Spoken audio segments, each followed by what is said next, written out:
परिचय। इन चीजों को देखो: चिट्ठी, समाचार पत्र, radio, telephone, television, fax, mobile phone और इंटरनेट। ये सभी हमें एक दूसरे से जुड़ने में मदद करते हैं। ये संचार के साधन हैं। आओ संचार के साधनों के बारे में और जानते हैं। आओ सीखें। संचार के विभिन्न साधनों के बारे में बताना। चिट्ठी की यात्रा समझाना। संचार के आधुनिक साधनों के बारे में जानना।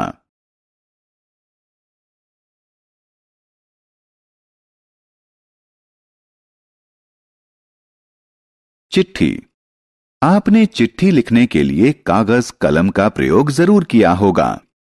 हम दुनिया में कहीं के भी लोगों से सूचना के आदान प्रदान करने के लिए चिट्ठी का प्रयोग करते हैं। चिट्ठी कई प्रकार की होती है।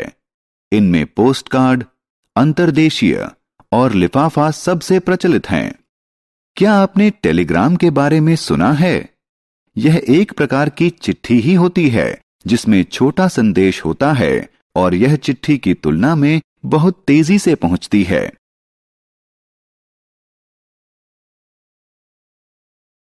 चिट्ठी का सफर। क्या आप जानते हैं वह कौन है? हां, वह डाकिया है। हमारी चिट्ठी, लिफाफा और पार्सल लाता है।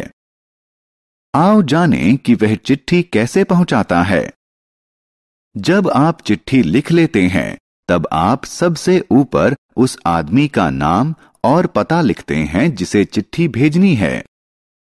यदि आप लिफाफा भेज रहे हैं तो उस पर उचित मूल्य का टिकट लगाना होता है।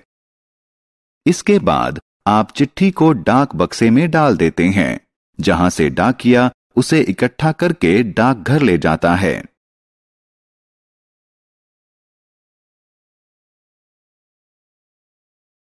यह डाकघर है। यहां सभी चिट्ठियां जिन पतों पर भेजी जानी हैं, उनके आधार पर अलग अलग छांटी और बंडल में बांधी जाती हैं। इसके बाद ट्रेन, बस या हवाई जहाज से अलग अलग झोलों में उनके निर्धारित स्थान तक ले जाते हैं। अपने गंतव्य के मुख्य डाकघर में पहुंचने के बाद चिट्ठियों को उन पर लिखे पते के अनुसार छांटा जाता है। उसके बाद हर डाकिया चिट्ठी को सही आदमी तक पहुंचाता है। इस तरह एक चिट्ठी एक लंबा सफर तय करती है और अपनी मंजिल तक पहुंचने में 5-6 दिन लेती है। समाचार पत्र। यह एक समाचार पत्र है। यह संचार का सबसे सस्ता साधन है। समाचार पत्र कागज पर छपे शब्दों और चित्रों के माध्यम से दुनिया के बारे में सूचनाएं देता है। समाचार पत्र कई भाषाओं में छपता है।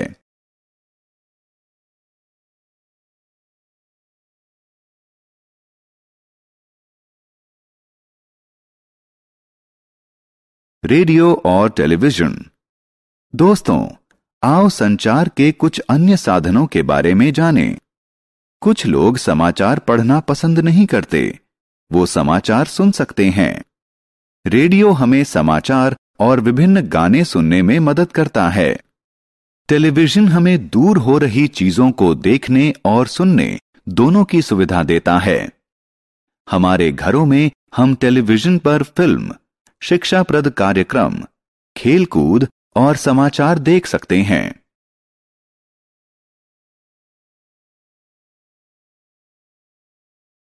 टेलीफोन और मोबाइल। रिक अपने दोस्त सैम से बात कर रहा है। वह टेलीफोन का प्रयोग कर रहा है। टेलीफोन के तारों की सहायता से संदेश के आदान प्रदान में मदद करता है। हम सभी जानते हैं कि मोबाइल फोन ने टेलीफोन की जगह ले ली है। मोबाइल फोन को लेकर कहीं भी जा सकते हैं। यह फोन से ज्यादा उपयोगी है। फैक्स। फैक्स सुदूर के किसी व्यक्ति के पास फैक्स मशीन के माध्यम से पहुंचने वाला लिखित या टंकित संदेश होता है। फैक्स मशीन टेलीफोन लाइन का प्रयोग करती है। इंटरनेट। आज कंप्यूटर और इंटरनेट का युग है। ईमेल कंप्यूटर और इंटरनेट के माध्यम से भेजा जाने वाला टंकित संदेश है।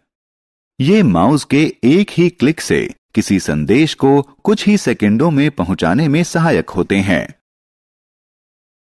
हमने क्या चर्चा की? चिट्ठी, समाचार पत्र, radio, telephone, television, fax, mobile phone और इंटरनेट संचार के विभिन्न साधन हैं।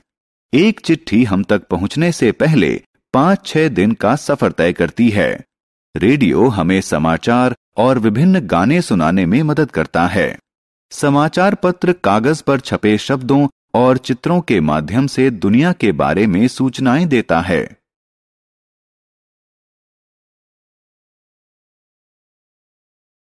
टेलीविजन हमें सुनने और देखने दोनों में मदद करता है। फैक्स और ईमेल संचार के आधुनिक साधन हैं।